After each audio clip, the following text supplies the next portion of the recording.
Welcome to Deepest Lore, where we examine overlooked or misunderstood stories in popular media. Today, we look at a video game narrative that not only is one of the most overlooked, but is one of the deepest, most original, and most important experiences in any form of media. Previously, we examined the 3 earliest arcade games in the Sonic the Hedgehog franchise. In these games, we've seen the arcade arm of the series evolve from simple amusement rides to more complex multiplayer experiences that take advantage of hardware more advanced than what was available on home consoles at the time. And now, the series evolves into the realm of vending machines.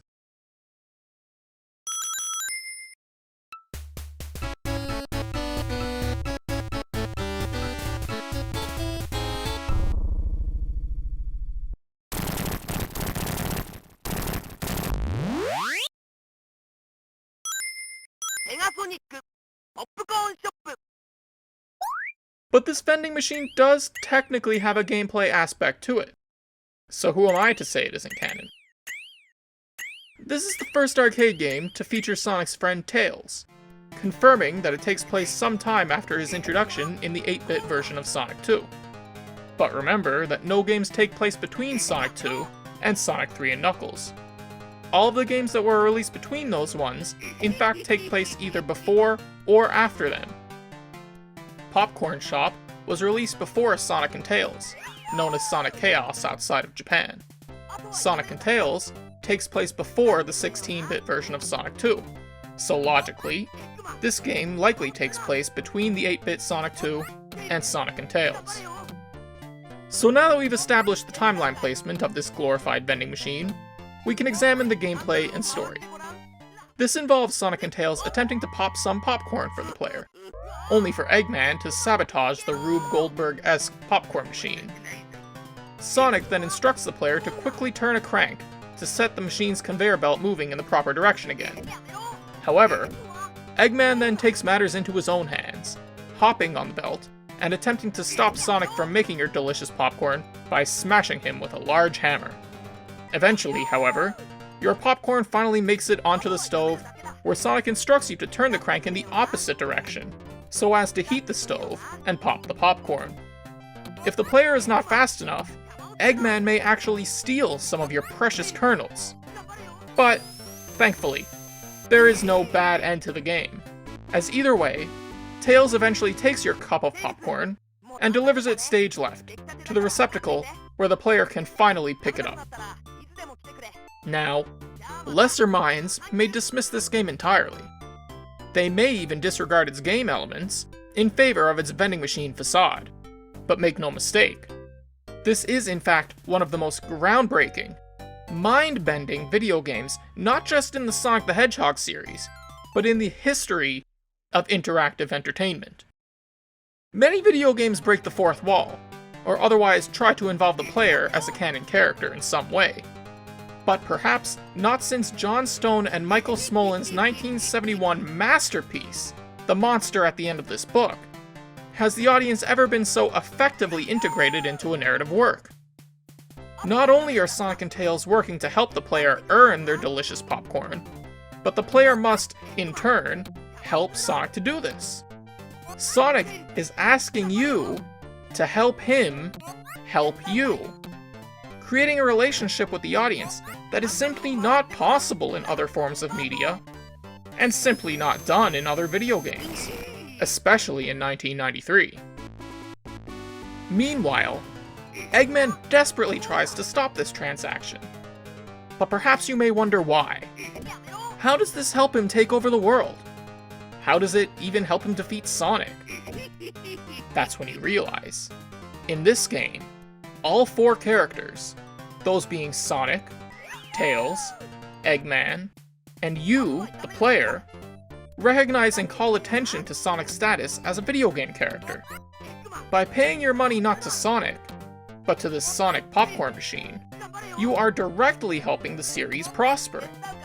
If such a machine were to malfunction, if paying customers were to not receive the popcorn that was paid for, it could perhaps leave an indelible black mark on the franchise that could eventually lead to the entire series' cancellation. and then it hits you. This game actually involves the most diabolical plan that Eggman could ever enact. He's not just trying to take over an island, or a kingdom, or even a planet. Here, Eggman is attempting to destroy the entire universe, including himself.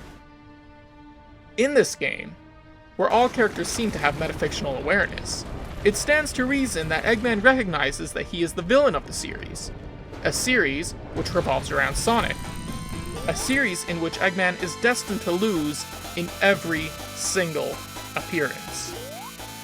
Perhaps Eggman, with his new level of hyper-awareness, decided that this fate as an eternal loser is so distasteful, so horrible, that he would rather simply cease to exist. Perhaps he decided that fading into absolute nothingness, and taking Sonic and Tails with him for good measure, is preferable to his otherwise eternal hell. He finally decided that if it meant destroying the universe that cursed him with this terrible fate, then he'd be willing to pay the ultimate price. Or maybe he just really wanted that popcorn. But the most amazing part of this game's fifth-dimensional narrative is its ending. Many games attempt to reward the player's efforts at the end. Usually, seeing the end of a game is itself a grand reward for the player. Sometimes, secrets or other items may be unlocked inside the game after completing it. But this game goes a step further. In this game, items are unlocked outside of the game after completing it. But this itself is not wholly unique.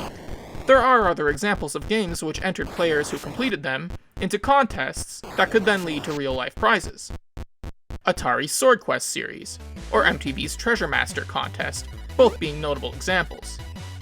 But Sega Sonic Popcorn Shop is unique in that it does not at all break the narrative in rewarding the player. In fact, rewarding the player is the narrative.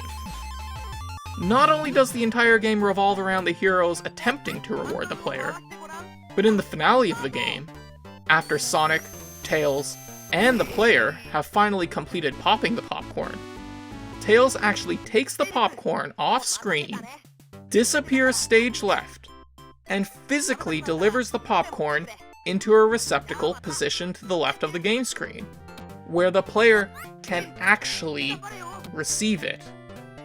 The player can actually enjoy a real, tangible snack. Tails actually, physically delivers to you some calorie-rich, life-sustaining material. Literally giving you life. And to protect that life, which he worked so hard to give you, Sonic warns you that the popcorn is hot. Which, of course, he would know, since he just helped to make it. And then, with your adventure finally over, Sonic invites you to come back anytime you're hungry. After this masterpiece, this reality-warping fusion of technology and storytelling, the audience was left to wonder what Sonic's next foray into arcade games would be. But we would be left waiting for over 3 years. That game would not be quite as revolutionary as Sega Sonic Popcorn Shop, but it would tie into a multi-game story arc in some interesting ways. You see, after the release of 1994's Sonic & Knuckles, the next mainline Sonic game wouldn't come out until 4 years and 2 console generations later. But there were actually many side games in those intervening years, and they did actually have their own story arcs, mostly focusing on a certain popular character who didn't actually appear in any of the main 2D Sonic games. So tune in next time as we take one more detour and look at those lost years, including the final Sonic arcade game. It probably can't beat Popcorn Shop, but let's at least give it a chance.